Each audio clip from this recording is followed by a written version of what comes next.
Hello and welcome back to Shelf Centered. This is Bryce, and I've been promising this for a while. I've been meaning to do this for a while. I've been slacking on my reviews lately, but finally we're going to get into Gardens of the Moon, Malazan Book of the Fallen, #1. That's what we're talking today. Let's review it right now. Let's jump into it. We've got here the Malazan Empire. It's essentially a colonizing empire. They've gone in Gardens of the Moon, the continent of Genebacus here, and they're trying to take over. They're struggling because they've got some powerful enemies here. Some are the Tistiandi, led by the Son of Darkness himself, Animander Rake, and just insanely powerful entities, essentially like dark elves that are immortal. That's just one of of the issues that you've got going on. One of the enemies, and that's alone. And the people are trying to repel the Malazan Empire. The Empire is always expanding, always taking on new continents, especially in this case. But you've got it's a fractured empire. This empire has been semi-recently, if you can call it, anything's recent when you're dealing with immortal races that have lived for hundreds of thousands of years, where you've got a coup, right? You've got a new empress in charge of the empire, and you've got old enemies. You've got the empress trying to solidify her power. You've got her still trying to take over this continent, not trying to waste the time and effort that's been put into it.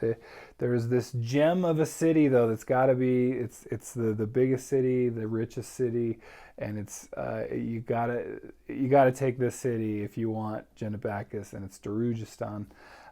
So just getting to that, so that's kind of the what everything is placed in, at least at first here.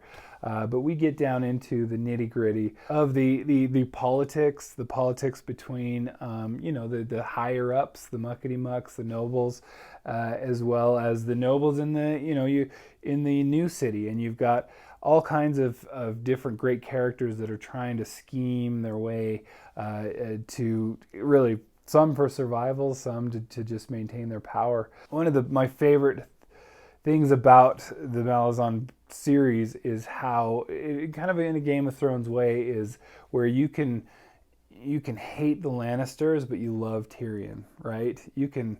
There's just so much to that, and that's a lot of Malazan. Is you can hate the Malazan Empire as a whole, but then you find yourself rooting for them over and over again, and going, wait, but I like Animander Rake too, and and Rake, for instance, is this epic mythical personage. I mean, so well captured in this great copy of Gardens of the Moon. Again, how much of a fan am I? I own how many copies? At least 3. Probably 4, 5, because there's Kindle. There's 3 physical, 1 Kindle, and 1 audiobook. But you've got this epic Rake, but also he's got like this heart of gold, and the Empire knows how to take advantage of that.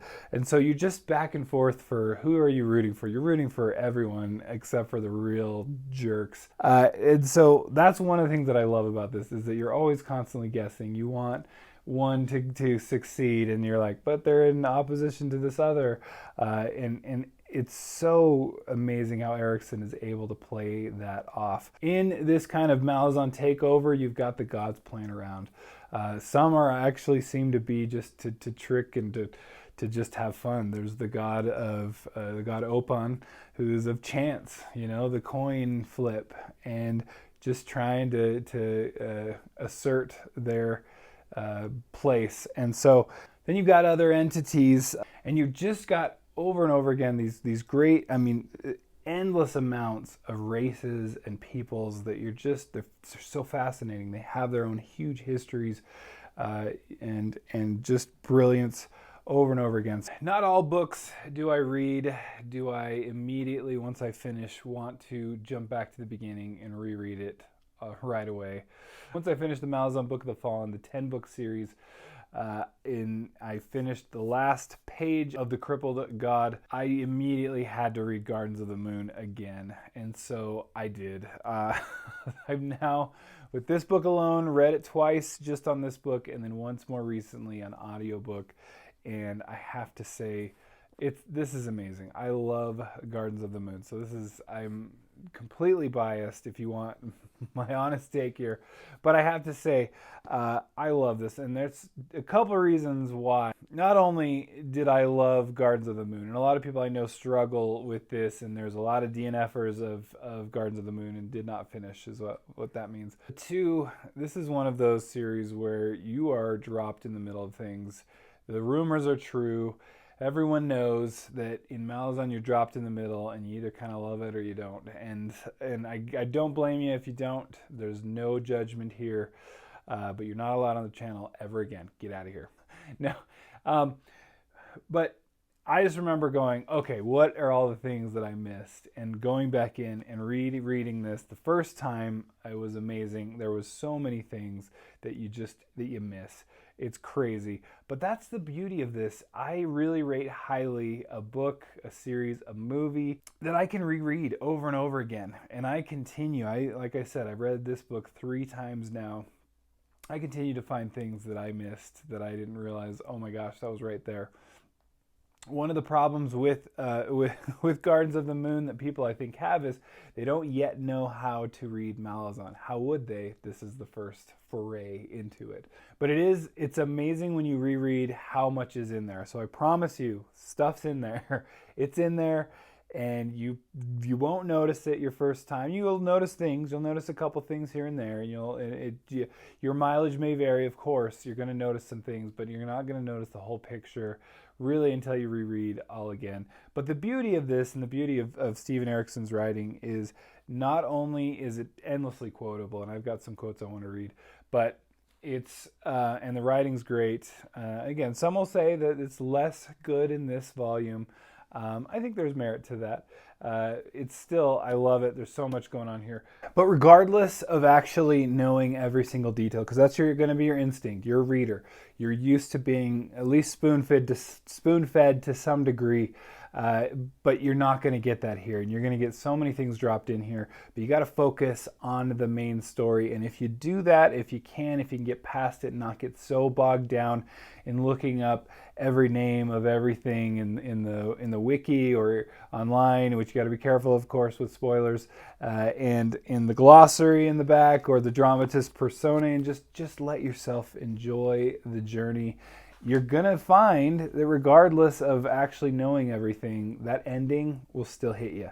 It's still amazing. And that's one thing that Erikson does the best, in my opinion, of any author I've ever read, is his endings. There's always power draws power. That's a quote from the book.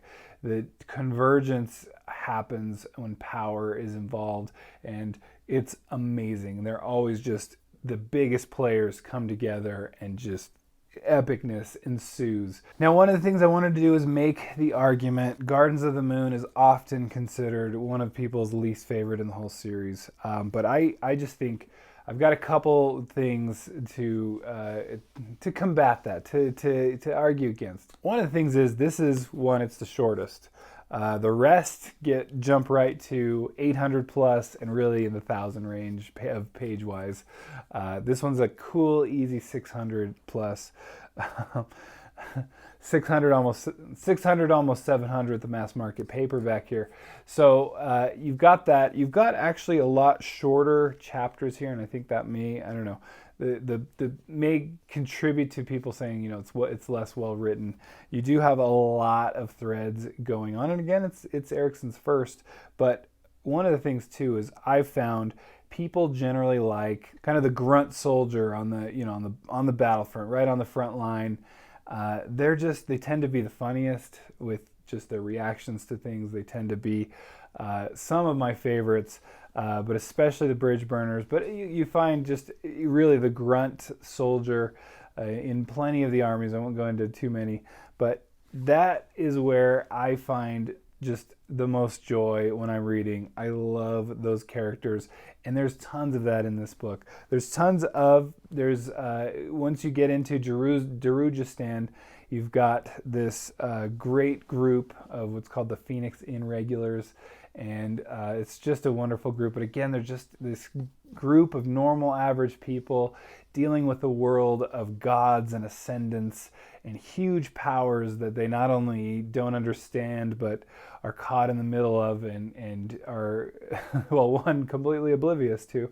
But there's just so much epicness going on in this book. But one of the things, too, is just getting introduced one to the world, I just find so fascinating. I've stated this on the channel before. I find it so much fun to get into the first book in a series, and I often will enjoy that the most in a series.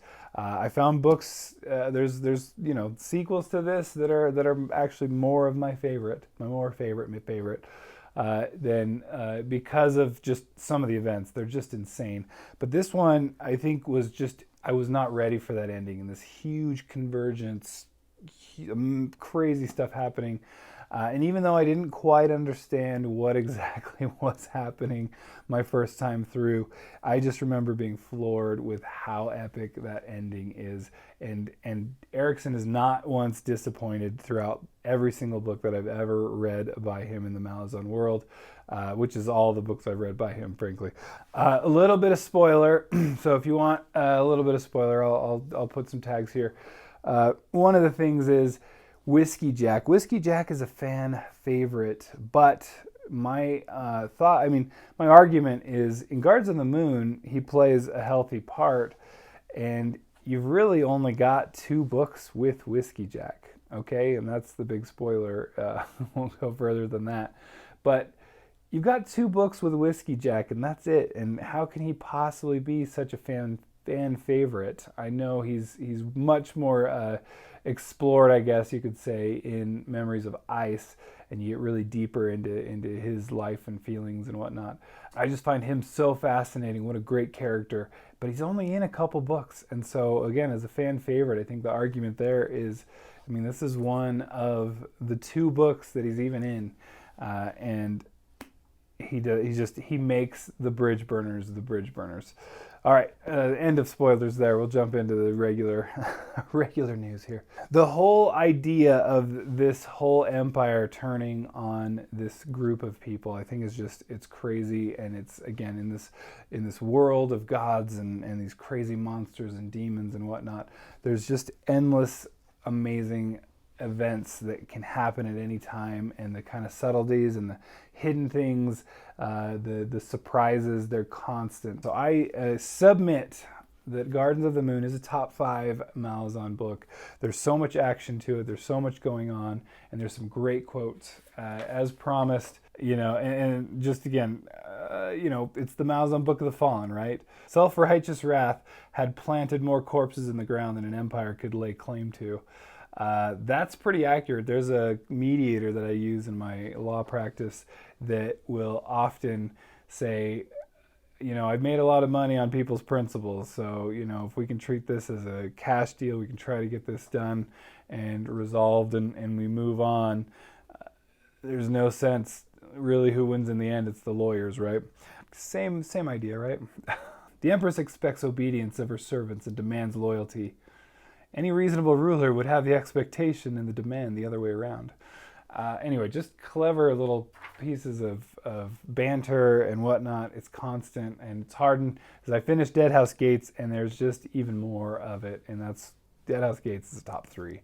If Gardens of the Moon is a top 5, then Deadhouse Gates is a top 3. So anyway, I love this series. You got to try it. It's amazing. It'll have you all over the place. It'll have you frustrated. Reach out to me. I'm always happy to talk Malazan. Let's talk. If you have questions, happy to answer.